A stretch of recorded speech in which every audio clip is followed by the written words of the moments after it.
Anin Buju, Ningani and Nimki Benasi Ekwe Indigenous, Magizine and Dudum, Odawa Anishinaabe Ekwe Nindawa, Wekwe Wiwang Nindonjaba. My government name is Tammy Moreland. I have a small correction. I'm a tribal member of the Grand Traverse Band of Ottawa and Chippewa Indians. I work for the Mille Lacs Band of Ojibwe in central Minnesota, and I work for the Anji Bamadizing program. I have the honor and the responsibility of chairing the Minnesota Tribal Collaborative to Prevent and End Homelessness, which is a tribally initiated and innovative approach to address housing and homelessness for American Indians in Minnesota. I'm honored to appear before you today to talk about the Minnesota Tribal Collaborative's work to ending homelessness through state and federal change. Thank you, Senator Smith, for calling this hearing and inviting me to testify on behalf of the Minnesota Tribal Collaborative.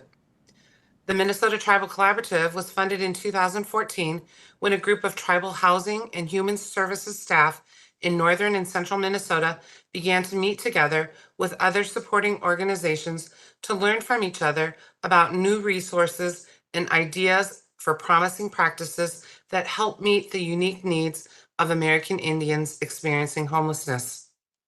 In addition to the direct services that it provides, the Minnesota Tribal Collaborative has a strong advocacy for reforming state and federal law.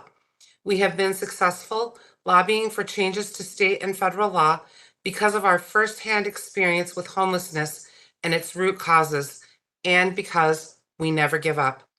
The reform to the federal law that the collaborative has accomplished with the Senator Tina Smith and other allies on Capitol Hill means that not only Minnesota tribes will have access to increased federal funding support, but hundreds of tribes throughout the United States will also be able to access those increased resources for our shared mission to reduce homelessness in Indian communities.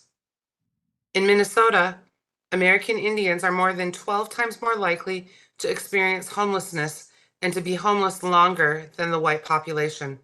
The most recent reservation homeless study conducted in 2018 found that half of the people homeless on reservations were children, youth, and elders. Most people met the definition of a chronic or long-term homeless, and nearly half of the people surveyed had a chronic health condition that impacted their ability to work or find housing.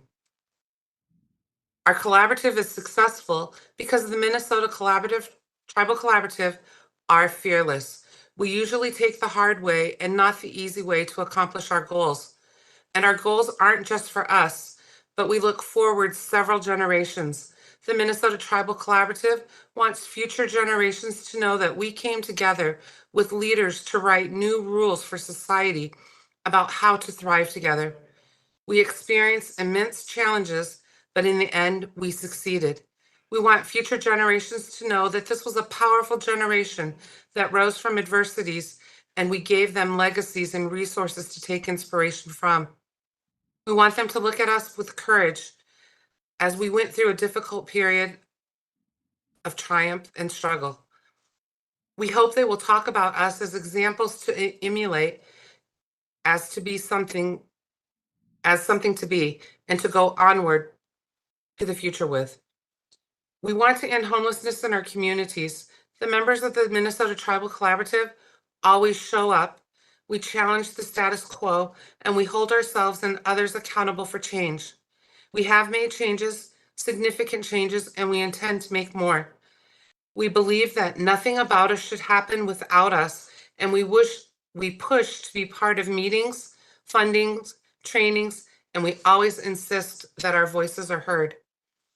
For the tribes to be successful in ending homelessness, both on and off the reservation, we ask the following from Congress. I have 5 points, but due to time, I'm only going to mention one.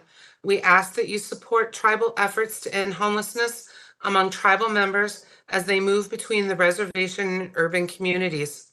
Federal policies have pushed American Indians into and out of reservation communities for decades. This disruption in community life is one of the root causes of homelessness. Today, the federal government should support tribes' effort to meet the needs of tribal members where they are today. This is a federal government problem that can be solved by tribes and the federal government working together. Miigwech, thank you for your time.